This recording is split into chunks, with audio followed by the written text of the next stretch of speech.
Hello दोस्तों, आप सभी को मेरा सादर प्रणाम। तो आज हम यूटीईटी का जो है लेव वाइगोत्स्की का सिद्धांत है उसको देखेंगे। तो हम सबसे पहले देखेंगे कि इसका जो शीर्षक है वो है वाइगोत्स्की का सामाजिक सांस्कृतिक सिद्धांत। इसका जो प्रतिपादन किया वो लेव वाइगोत्स्की ने किया और उनका जो विषय था वो था बाल विकास और अधिगम पे। तो हम देखेंगे वाइगोत्स्की जी का परिचय। लेव वाइगोत्स्की एक रूसी मनोवैज्ञानिक थे। उन्होंने बालकों के मानसिक विकास का अध्ययन किया। उनके अनुसार सीखना मुख्य रूप से सामाजिक वातावरण में होता है। उनका जो सिद्धांत था उसका मुख्य विचार था कि बच्चे समाज और संस्कृति से सीखते हैं। सामाजिक संपर्क से ज्ञान का विकास होता है। शिक्षक, माता पिता और साथी सीखने में महत्वपूर्ण भूमिका निभाते हैं। अगला है उनका सामाजिक अंतःक्रिया। वाइगोत्स्की जी कहते हैं कि सीखने में दूसरों के साथ बातचीत महत्वपूर्ण है। जब हम दूसरे के साथ बातचीत करते हैं तो दूसरे के विचार हम तक पहुंचते हैं, वह किस तरीके की सोच रखते हैं। तो बातचीत से हमारा जो सीखना है वह और भी परिपक्व हो जाता है। बच्चा अधिक अनुभवी व्यक्ति से ज्ञान प्राप्त करता है।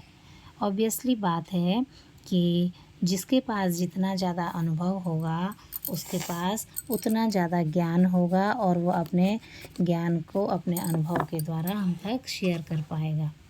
अगला है सहयोगात्मक गतिविधियाँ सीखने को बेहतर बनाती हैं। जब हम मिलकर के काम करते हैं, जब हम कुछ एक्टिविटी को साथ में मिलकर के करते हैं तो उस एक्टिविटी को करने में हमें मनोरंजन के साथ साथ हम उसको बहुत अच्छे तरीके से रुचिपूर्ण ढंग से सीख सकते हैं। नेक्स्ट है इसमें भाषा की भूमिका। वाइगोत्स्की जी कहते हैं कि जो भाषा है वह सीखने और सोचने का महत्वपूर्ण माध्यम है। जब बच्चा बातचीत करता है तो बातचीत के माध्यम से वह नए विचारों के द्वारा सीखता है। धीरे धीरे जब बाहरी बातचीत होती है वो हमारे आंतरिक विचारों में बदल जाती है। जब हम बार बार बातचीत कर रहे होते हैं, हमारा जब भाषाई विकास हो रहा होता है, तो जब दूसरा हम तक अपनी बात पहुंचा रहा होता है तो उसकी बातों का प्रभाव हमारे अंदर कितना पड़ा, तो धीरे धीरे जो बाहरी बातचीत होती है वो हमारे आंतरिक विचारों में बदल जाती है। नेक्स्ट है इसमें निकटस्थ विकास का क्षेत्र, इसको हम जेडीपी भी कहते हैं, जिसमें जब हम क्या करते हैं कि बच्चे को हल्की सी सहायता दे देते हैं जब वह उस कार्य को नहीं कर पा रहा होता है, तो इसको इसीलिए कहते हैं निकटस्थ विकास का क्षेत्र।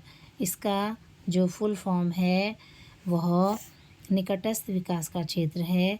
जो बच्चा है वो सहायता मिलने पर ऐसा कार्य कर सकता है जिससे वह अकेला नहीं कर पाता, और यह बच्चे के संभावित सीखने की क्षमता को दर्शाता है। अगला है इसमें स्कैप फोल्डिंग। जो स्कैप फोल्डिंग वह है सीखने में अस्थायी सहायता। जैसे कि हम जो निकटस्थ क्षेत्र वाला है इसमें हम बच्चे की सहायता करते हैं, लेकिन इस स्कैप फोल्डिंग में हम थोड़ी देर की अस्थायी रूप से सहायता करते हैं। शिक्षक पहले बच्चे को शुरुआत में अधिक सहायता देता है और जब बच्चा सक्षम हो जाता है तो धीरे धीरे सहायता कम कर दी जाती है।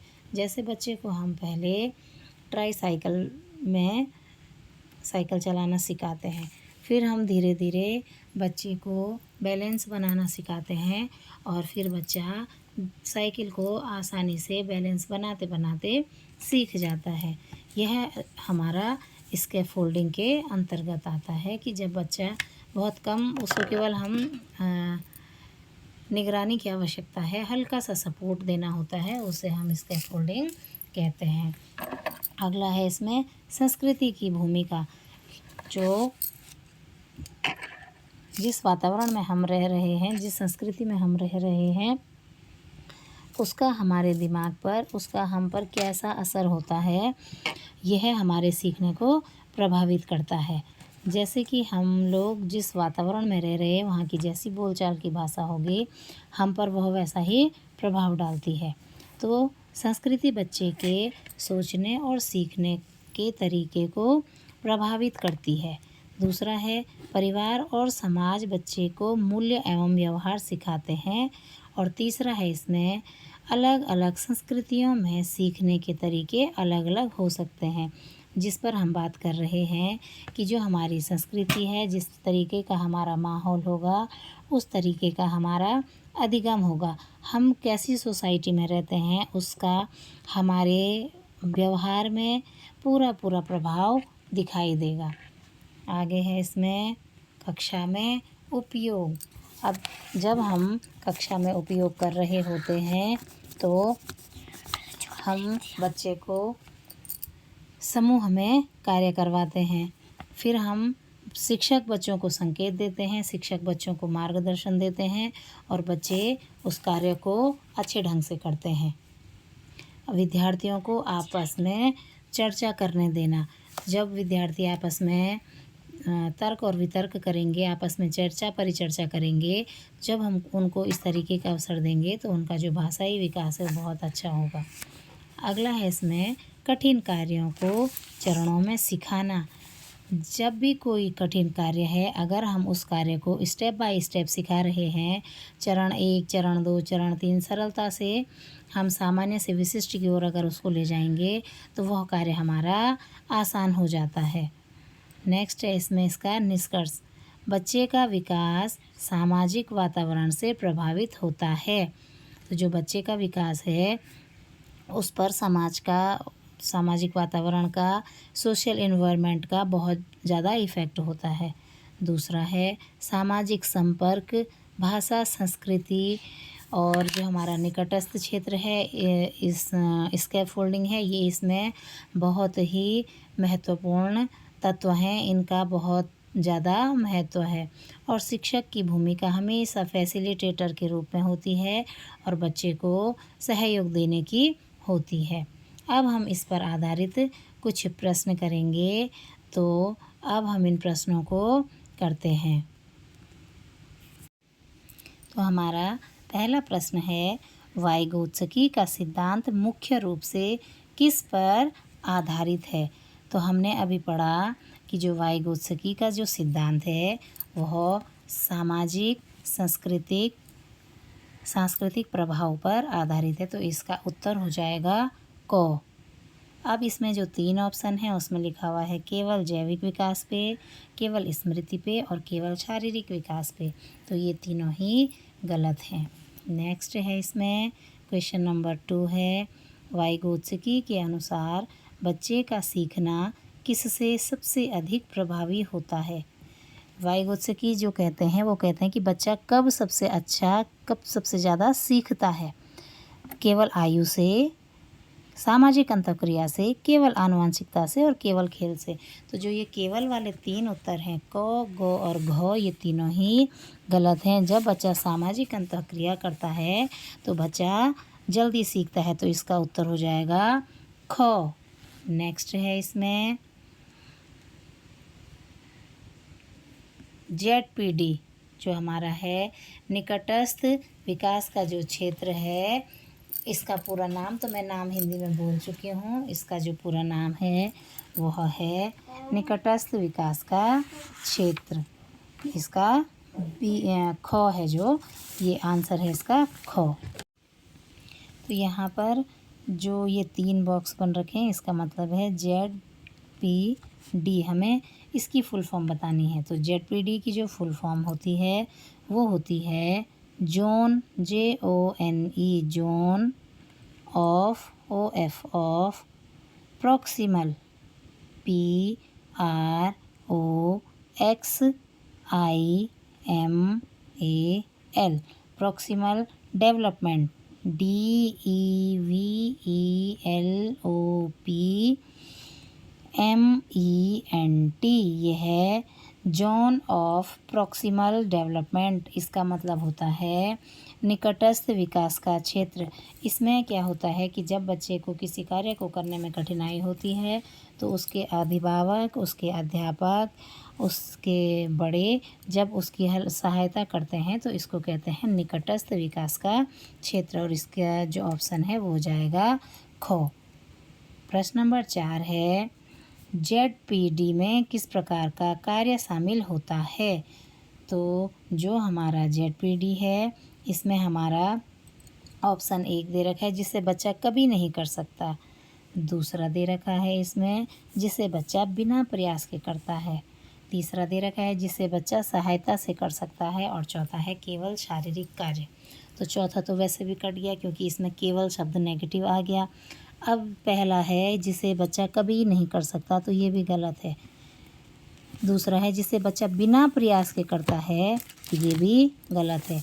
तो जब हम बार बार कह रहे हैं कि निकटस्थ विकास का जो क्षेत्र है, जोन ऑफ प्रॉक्सिमल डेवलपमेंट, तो यहाँ पर इसका उत्तर हो जाएगा गो वाला, क्योंकि जिसमें बच्चा सहायता से जिस कार्य को पूरा करता है उसमें ZPD हमारा सम्मिलित रहता है, शामिल रहता है।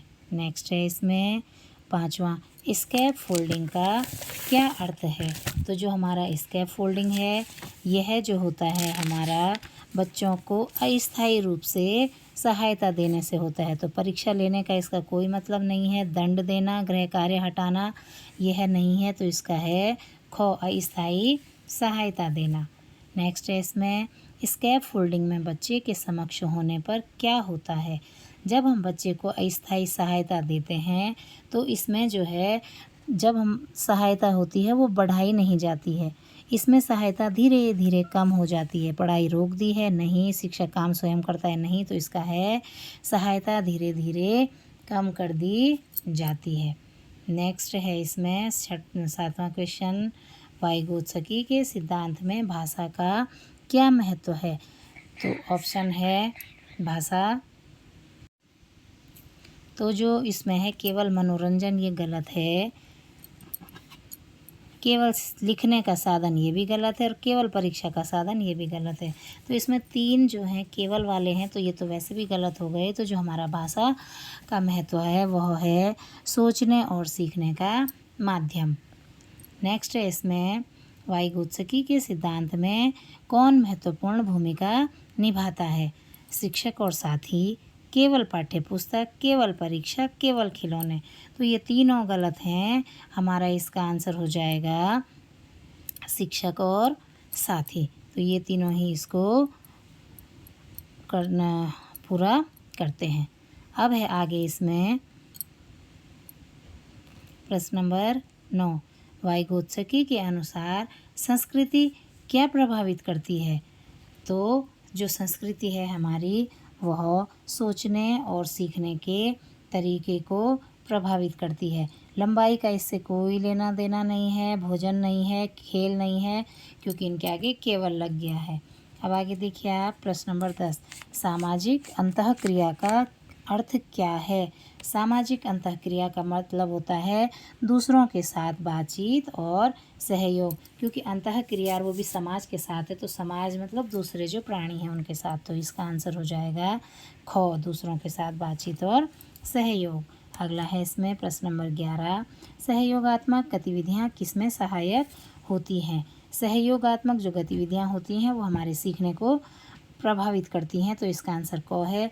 आराम में नहीं, केवल खेल में नहीं, केवल अनुशासन में नहीं, तो इसका आंसर हो जाएगा हमारा सीखने में क वाला। प्रश्न संख्या 22 है, वाइगोत्स्की किस देश के मनोवैज्ञानिक थे? तो जो हमारी फर्स्ट स्लाइड थी उसी में लिखा हुआ था कि वाइगोत्स्की हमारे रूसी वैज्ञानिक थे, तो इसका ऑप्शन हो जाएगा क वाला। नेक्स्ट देखिए आप, ZPD किससे संबंधित है? तो जो हमारा ZPD है वह संभावित सीखने की क्षमता से, अब केवल शारीरिक शक्ति से नहीं है, याददाश्त से नहीं है, केवल परीक्षांक से नहीं है। तो जो हमारा बार बार बातचीत चल रही थी ZPD की, जोन ऑफ प्रॉक्सिमल डेवलपमेंट, तो यह हमारे संभावित सीखने की क्षमता से प्रभावित है। नेक्स्ट देखिएगा आप, शिक्षक की भूमिका वाइगोत्स्की के सिद्धांत में कैसी है? शिक्षक की जो भूमिका है केवल परीक्षक की है नहीं है, शिक्षक हमेशा फैसिलिटेटर के रूप में है, मार्गदर्शक के रूप में है, तो इसका ऑप्शन हो जाएगा ख, केवल परीक्षक की भूमिका नहीं है, केवल दर्शक की भूमिका नहीं है, केवल अनुशासन अधिकारी की भूमिका नहीं है। जो शिक्षक है वह फैसिलिटेटर का और सहयोगी मार्गदर्शक के रूप में शिक्षक की भूमिका है। प्रश्न संख्या 15 देखिए, कौन सा उदाहरण स्कैफोल्डिंग को दर्शाता है? पहला ऑप्शन है शिक्षक संकेत देकर प्रश्न को हल करवाते हैं। ये ठीक है। शिक्षक सभी उत्तर लिख देते हैं। अगर शिक्षक सारे उत्तर लिख देंगे तो फिर बच्चे को तो सोचने समझने की क्षमता विकसित नहीं हो पाएगी, वो तो सीधे उत्तर उतार देंगे। छात्र को कोई सहायता नहीं मिलती, ये भी नहीं है। छात्र को कक्षा से बाहर भेजना, ये तो बिल्कुल ही गलत बात है। तो इसका उत्तर हो जाएगा शिक्षक संकेत दे करके प्रश्न हल करवाते हैं। प्रश्न संख्या 15 का क हो जाएगा। अब आप आगे देखिए, प्रश्न संख्या 16 है, बच्चों के सीखने में माता पिता की भूमिका क्या हो सकती है? तो बच्चों के सीखने में माता पिता की भूमिका देखनी है। कोई भूमिका नहीं गलत, केवल परीक्षा लेना बिल्कुल गलत, केवल दंड देना ये भी बिल्कुल गलत। तो जो माता पिता हैं वो सामाजिक एवं सीखने में सहायक होते हैं। नेक्स्ट क्वेश्चन देखिएगा आप, इसमें बाहरी बातचीत धीरे धीरे किस में बदल सकती है? तो जो बार हमने इस स्लाइड में पढ़ा था कि जब हम बार बार दूसरों के विचारों को सुनते हैं तो उनका फ़र्क हमारे दिमाग पर पड़ता है, तो वो हमारे आंतरिक विचारों में बदल जाते हैं। तो इसका आंसर हो जाएगा क, 17 का हो जाएगा क, क्योंकि बाहरी बातचीत धीरे धीरे हमारे आंतरिक विचारों में बदल जाती है। तो इसका ऑप्शन क हो जाएगा। शारीरिक शक्ति नहीं है, खेल नहीं है और भोजन नहीं है, तो इसका हो जाएगा क वाला। प्रश्न संख्या 18 देखिए, वाइगोत्स्की के सिद्धांत के अनुसार कक्षा में कौन सी गतिविधि उपयोगी है? कक्षा के अंतर्गत देखना है हमें कि क्या उपयोगी है। तो देखिए, समूह कार्य करना ये तो सही है, केवल मौन बैठना ये तो गलत है, केवल रटना ये भी गलत है और केवल परीक्षा ये भी गलत है। तो वाइगोत्स्की के सिद्धांत के अनुसार कक्षा में समूह कार्य करना जो गतिविधि है ये बहुत ही उपयोगी है। प्रश्न संख्या 19 देखिए आप, वाइगोत्स्की के सिद्धांत के प्रमुख तत्वों में कौन शामिल है? तो पहला है हमारा ZPD, दूसरा है केवल स्कैफोल्डिंग होगा, फिर है केवल पुरस्कार, फिर है केवल दंड। तो इसमें जो हमारे प्रमुख तत्व हैं यह जो है हमारा निकटस्थ जोन ऑफ प्रॉक्सिमल डेवलपमेंट, निकटस्थ विकास का जो क्षेत्र है यह इसमें शामिल है। अब है इसका प्रश्न संख्या 20। प्रश्न संख्या 20 देखिए, वाइगोत्स्की के सिद्धांत का मुख्य संदेश क्या है? तो वाइगोत्स्की का जो सिद्धांत है उसका मुख्य संदेश है सीखना सामाजिक और सांस्कृतिक संदर्भ में होता है, ये तो बिल्कुल सही है। इसके बाद है सीखना केवल अकेले होता है नहीं, समाज का बहुत बड़ा प्रभाव पड़ता है सीखने पर, संस्कृति का कोई प्रभाव नहीं पड़ता, ये तो गलत है। संस्कृति का हम पर सीखने में बहुत प्रभाव पड़ता है। भाषा का कोई महत्व नहीं है, तो बिना भाषा के तो हम सीख ही नहीं सकते हैं, भाषा तो हमारे विचारों का आदान प्रदान करती है। तो इसका ऑप्शन हो जाएगा क। तो इसी के साथ हमारे जो हैं ये प्रश्न 20 हमारी जो प्रश्न संख्या 20 हैं ये कंप्लीट हुए हैं। और हमारा जो ले वाइगोत्स्की का है यह जो हमारा था स्तर, ये हमारा बहुत सामान्य स्तर था, क्योंकि यहाँ पर मैंने कोई से भी क्वेश्चन जो थे वो हार्ड लेवल के नहीं रखे थे, ये केवल बहुत सरल क्वेश्चन थे। तो अभी आपसे मिलती हूँ नेक्स्ट वीडियो में, तब तक के लिए आप सभी का बहुत बहुत धन्यवाद। माँ।